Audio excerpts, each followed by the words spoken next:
What really happened to El Mini Lek? On May 15, 2020, something shocking was found in the streets of Culiacan, Mexico. A black SUV sat parked, looking normal from the outside, but inside were three dead bodies, wrapped in cloth, their heads covered in plastic. One of them was quickly named Damaso Lopez Serrano, also known as El Mini Lek. He wasn't just anyone. He was once seen as the future leader of the Sinaloa cartel, son of a powerful drug boss, and godson of El Chapo himself. So how did a man with that much power and protection end up like this? Was it revenge? Was it betrayal? Or did he trust the wrong people one last time? In today's story on the Narco Files, we'll break down his rise, his mistakes, and the final days that ended it all. If you're into true crime and real cartel stories, don't forget to like, subscribe, and follow for more. Real name and family background: Damaso Lopez Serrano, also known as El Mini Lek, was born on November 23, 1987, in Culiacan, Sinaloa, Mexico. He didn't come from a normal background. He was born into cartel royalty. His father, Damaso Lopez Nunez, was known as El Licenciado, one of the top men in the Sinaloa cartel, and a close friend of El Chapo himself. In fact, Mini Lek wasn't just close to the cartel, he was El Chapo's godson. From the time he was a child, Mini Lek was surrounded by powerful people and dangerous secrets. While other kids played in the streets, he was learning how the drug world worked, right from the top. His father wasn't just a drug trafficker. He was also a lawyer and one of the smartest minds in the cartel that gave Mini Lek not just connections, but influence. He was born into power, and that shaped everything that came next. Childhood and early cartel exposure. Even though Mini Lek grew up in a stable and comfortable home, he was always very close to the cartel world. His father, El Licenciado, wasn't just a lawyer, he was one of El Chapo's most trusted men. In fact, he played a key role in helping El Chapo escape from prison in 2001. That act created a strong bond between their families. Mini Lek didn't just know El Chapo, he called him his godfather. El Chapo was even there at his wedding, standing proudly beside him. This kind of connection wasn't common, especially for someone who didn't grow up poor or desperate.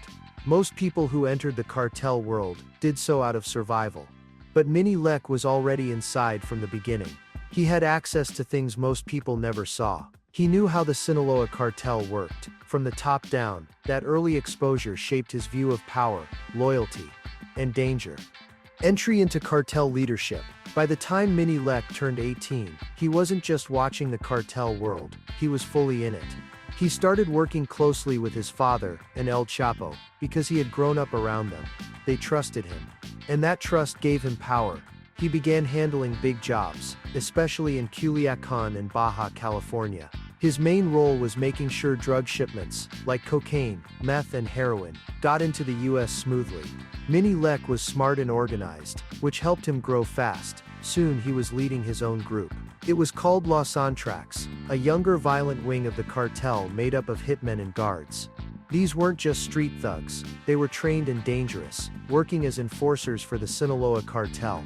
At a young age, Mini Lek had power, respect, and his own army. But with that power came attention, from both enemies and the law, and trouble wasn't far behind. Power struggle inside the cartel. In 2016, everything changed for the Sinaloa cartel. El Chapo was sent to the US, and his absence left a big hole at the top. Before he left, El Chapo wrote a letter. In it, he said the cartel would now be led by two sides, one by his sons, known as Los Zapitos, and the other by Mini Lek and his father. But Los Zapitos didn't agree. They didn't trust Mini Lek or his father. They saw them as a threat to their power. The result? A split in the cartel, and a lot of violence. The two sides began fighting for control. It got personal when El Pantera, Mini Lek's close friend and bodyguard, was killed. That hit was more than just business, it was war. From that point on, Mini Lek and Los Zapitos were enemies. The once powerful Sinaloa cartel was now broken into pieces, and the fight for control had only just begun. Turning cooperator, first surrender. In July 2017, something surprising happened. Mini Lek turned himself in. He walked up to the Calexico border crossing in California and surrendered to US authorities. This was a big deal. He became one of the highest-ranking cartel members to ever give up voluntarily. Why did he do it? Many believe he saw the writing on the wall. His enemies were closing in, and there weren't many safe places left, so he made a deal.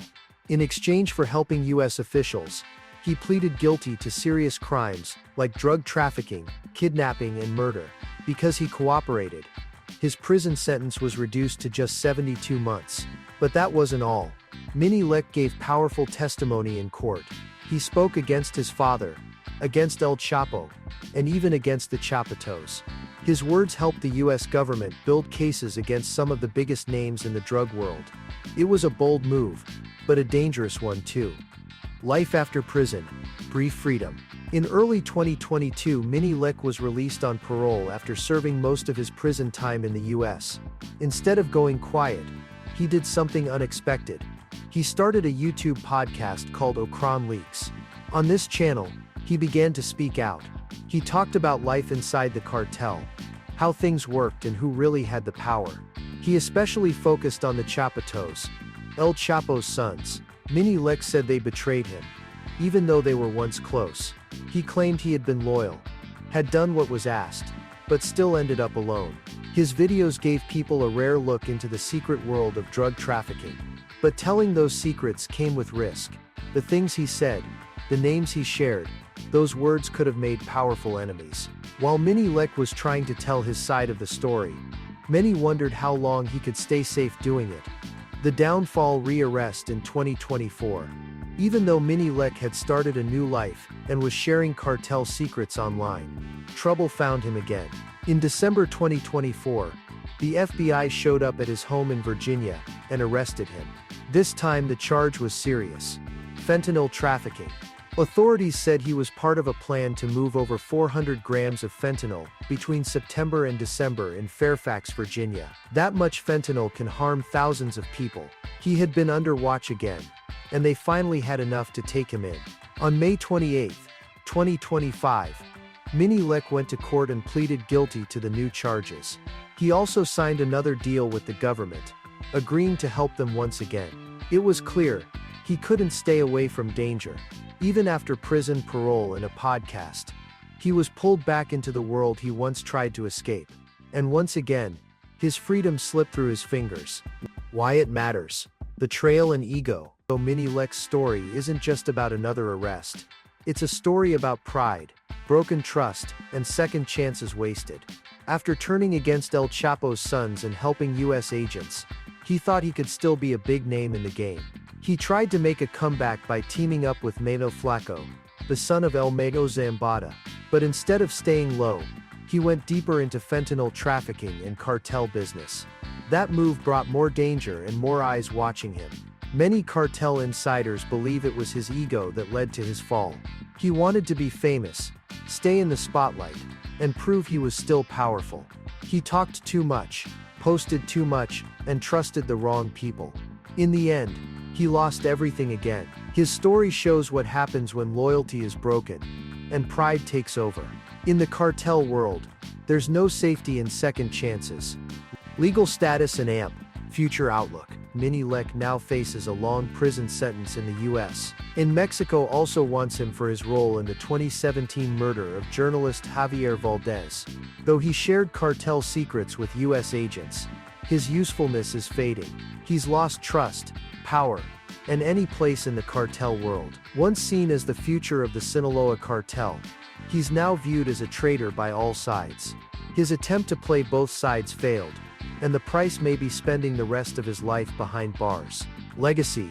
From power to prison. Minnie Lek, once seen as narco royalty, was the son of El Licenciado and godson of El Chapo. He held power, ran factions, and lived like a king in the Sinaloa cartel. But things took a dark turn when he betrayed El Chapo's sons and started cooperating with US authorities. Arrests followed, and trust disappeared, even from those he once helped. Now back in US custody for fentanyl trafficking. His story stands as a warning in the world of cartels. Betrayal ends everything, and second chances don't last. Once power fades, protection disappears too. So, that's the story of Damaso Lopez Serrano, El Minnie Lek. He had everything: power, money, connections, and a famous name. But in the end, none of it saved him. From growing up in the world of cartels, to turning himself in, from making deals with the US to possibly getting caught again, his fall was long and painful. Was it pride that brought him down? Was it bad choices? Or was he just part of a game where no one really wins? What do you think? Was Mini Lick always meant to fall, no matter how powerful he became? Let us know your thoughts in the comments. If you found this story interesting or learned something new about how the cartel world works, hit that like button, subscribe to the Narco Files, and share it with someone who follows true crime. We're here to tell the real stories, one person, one cartel, one truth at a time.